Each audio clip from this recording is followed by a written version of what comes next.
Hello, hello, I'm Casey, And I'm Fallon. and this is Render the Darkness. Yes, still Render the Darkness. Wrong button.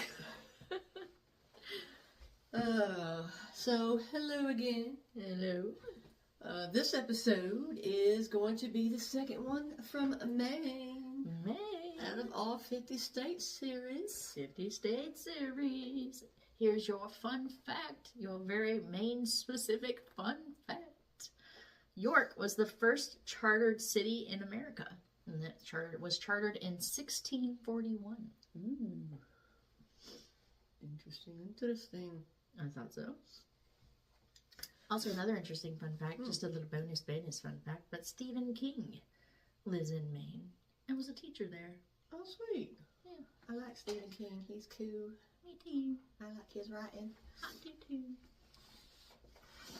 Okay, so, like I said before, this one is the second one from Maine, and this episode is about Richard Steeves, who took the lives of 5 innocent people, and they think that he committed more than that, but I'm not really 100% sure.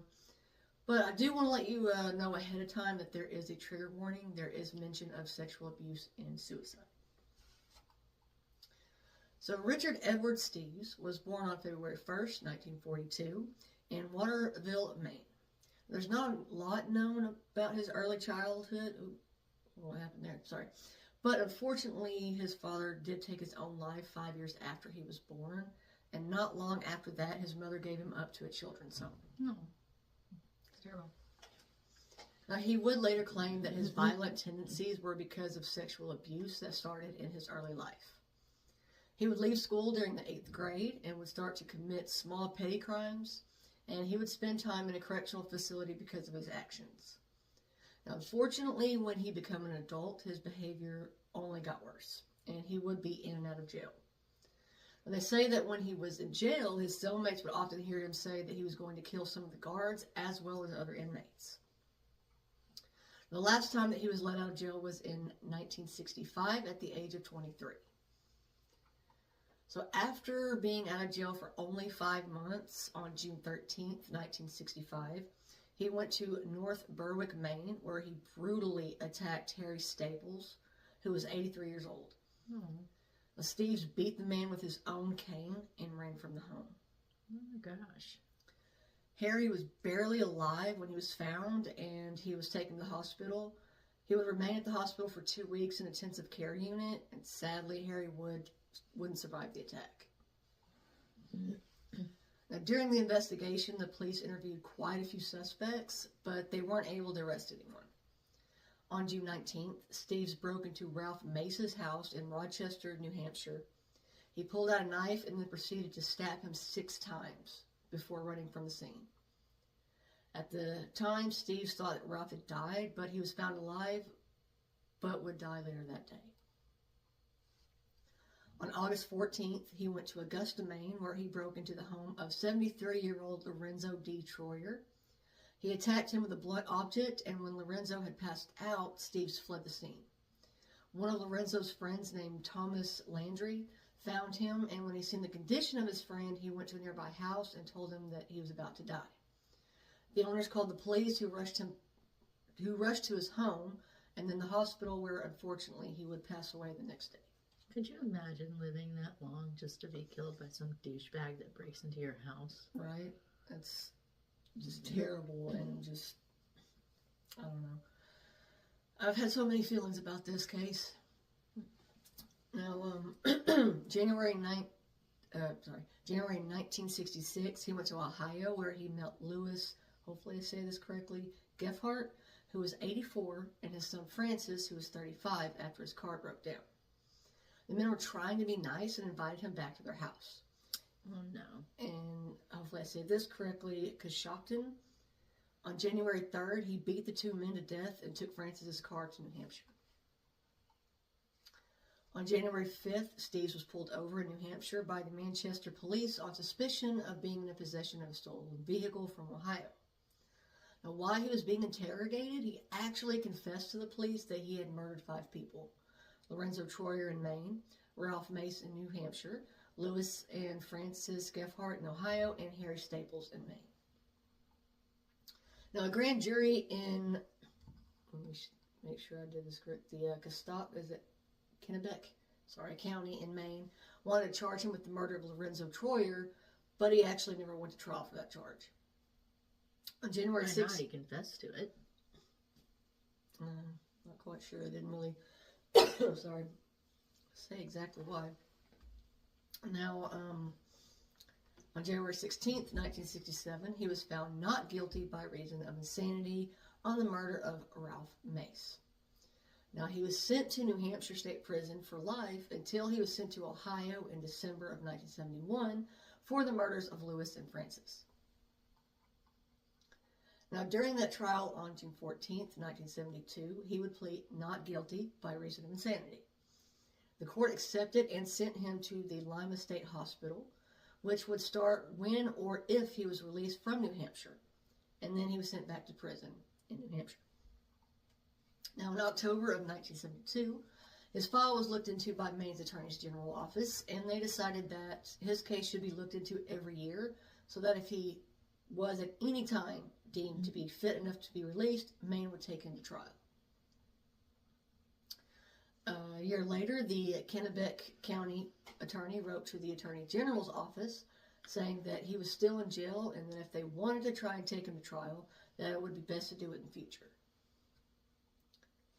Now, an assistant attorney general wrote to the doctor that was taking care of Steeves in January of 1974 and asked if he thought that he was fit enough now to go to trial, but he actually remained in the hospital.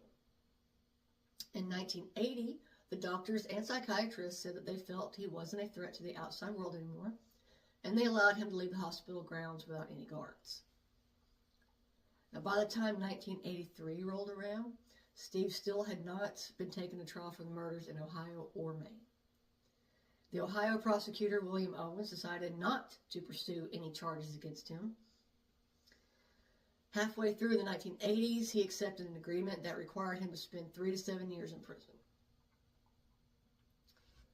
Now, Steeves was paroled in 1984, and he went to live with his brother in Unity, Maine. In April of 1984, Steeves went to Wells and forced his way into the home of a 69-year-old man named Russell F. Bailey.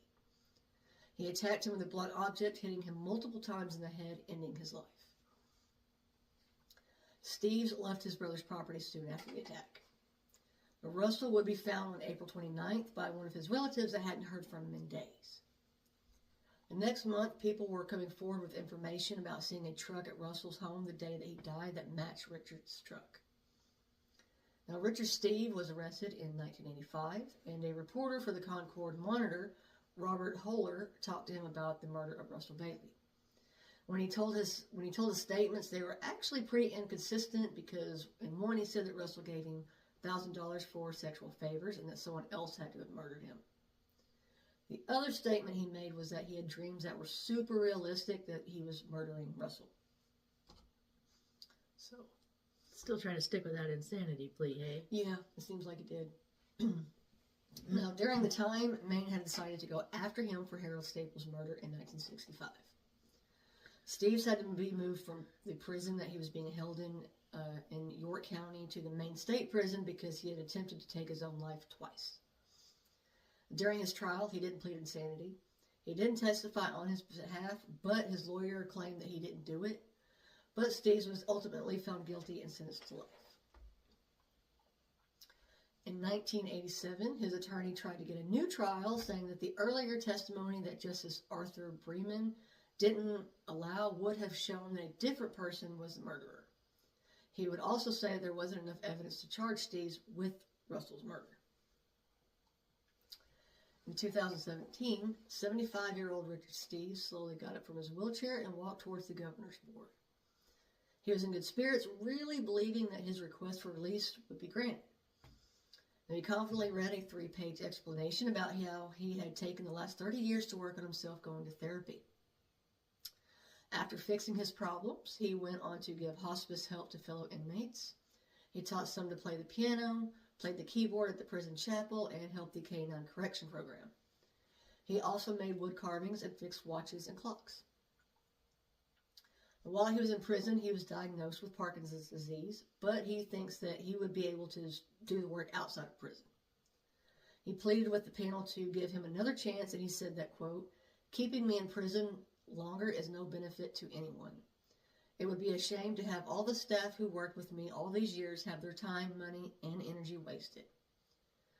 He also stated, quote, "I seriously am confident I am not a threat to anyone or myself." Because you remember, yeah. Now, for Steeves, the hearing started off good, but soon it went downhill when he refused to admit he was responsible for Russell Bailey's murder. He stated, quote, "If I did that murder, I would have admitted it like all the others." Not necessarily. Right? Not. Now, at his appeal, no one showed up to support his release. His brother was supposed to, but, I mean, it's kind of funny. It's funny, but it's not funny, the reason that he gives. But according to their cousin, Steve Fodder, he had changed his mind. With him being a hunter, he didn't want to give up his guns. So he didn't want to... Okay. He didn't want his brother coming to his house because he's like, "No, I'm not giving up my guns." I mean, fair. Yeah. If that was my brother, I probably would. Many more reasons than that, but hey, that would be enough. Now, during his appeal application, he wasn't required to list the other murders because he was never charged with them. But one of the board members criticized him for not listing a report of him being convicted with a dangerous weapon. Steeves reportedly said, quote, "It was a jackknife, for God's sake. I was a teenager," which a jackknife is basically a pocket knife. So when he was asked if he thought he would have a problem with being granted freedom after being in, quote, "a tightly controlled prison setting," he claimed that he was living with men now that do bad things to him, and he walks away every time. And he said, quote, "I feel very confident that I'm going to be fine." Now, the board members weren't very convinced of his answer. Now, Lisa, hopefully I say this correctly, Marquez, Chief of State Attorney General Criminal Division, came in with a large stack of documents that included his diagnosis records. And she really opposed to him being let out because of, quote, "his violent, unpredictable past." Yeah. You can't blame her. Yeah. Because he was supposed to be okay, and then as soon as he gets out. Now, Steeves made one more plea to the board, saying, quote, "I've changed to a better person. Let me out. Let me prove it to you." Which he's already, again. Yeah. Now, his hearing only lasted 48 minutes, but ended with Steeves getting back into his wheelchair, rolling out the door back to his cell. And he is still being held at the Mountain View Correctional Facility in Charleston, Maine. Where he should be. Yes. So that is the case of Richard Steeves and how, I'm going to say it, the prison system failed that first time. I just feel like if you've murdered multiple people, you just shouldn't get out. Yeah. You shouldn't get out. Like, I understand, like, I think it's very case specific, as I've said before. I think that there are situations where people deserve a second chance. Killing multiple people with intent, first of all, that's not insanity. You were aware of what you were doing. You did it intentionally. You knew what you were doing. You knew enough of what you were doing to run and flee and hide. Yep. Agreed. So you knew what you were doing was bad enough that you knew to get away from the situation. For one. For two, multiple people should never be released. Never. Yeah.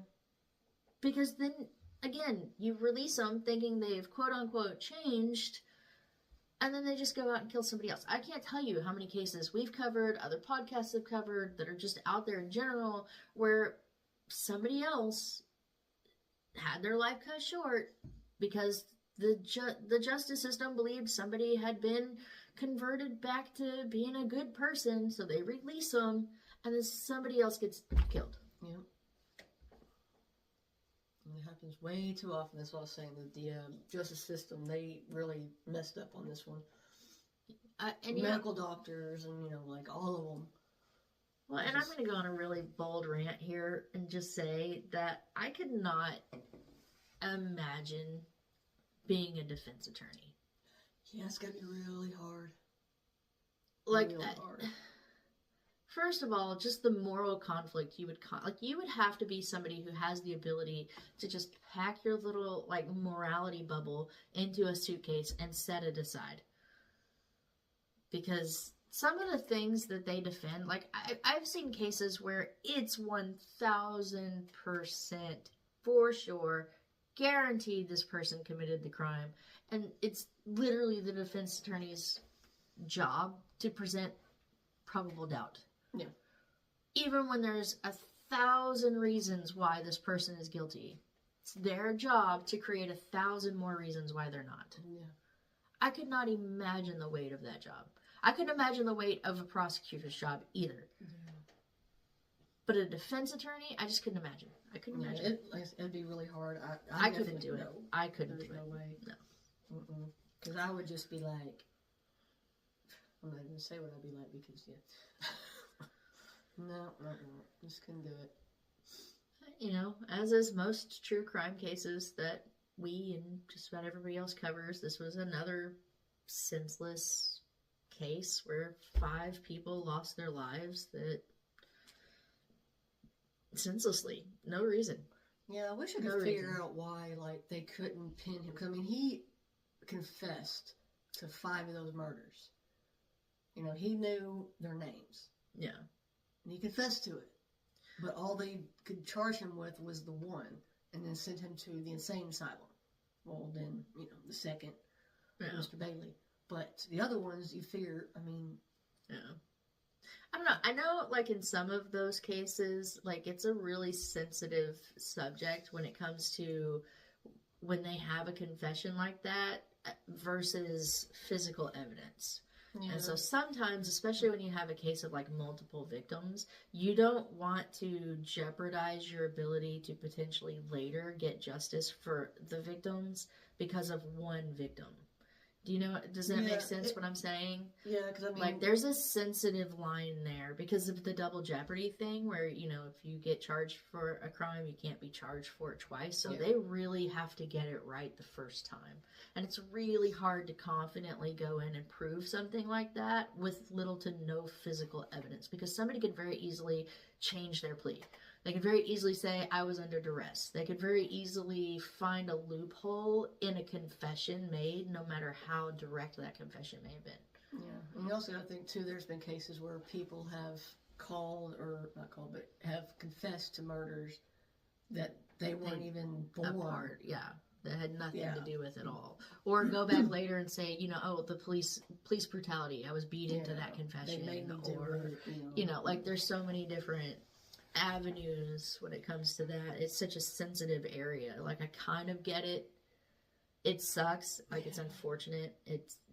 I wish there was a way to close that gap in that level of sensitivity to it, but I kind of get it at the same time, I guess.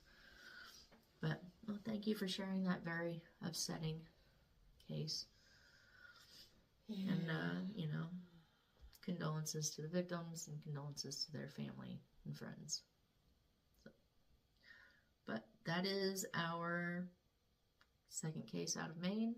We'll be moving on to Massachusetts next. We're still going to give you a couple of our little, I think we decided not to call them WTF cases, but just our in-between the state cases, I guess would be a good way to...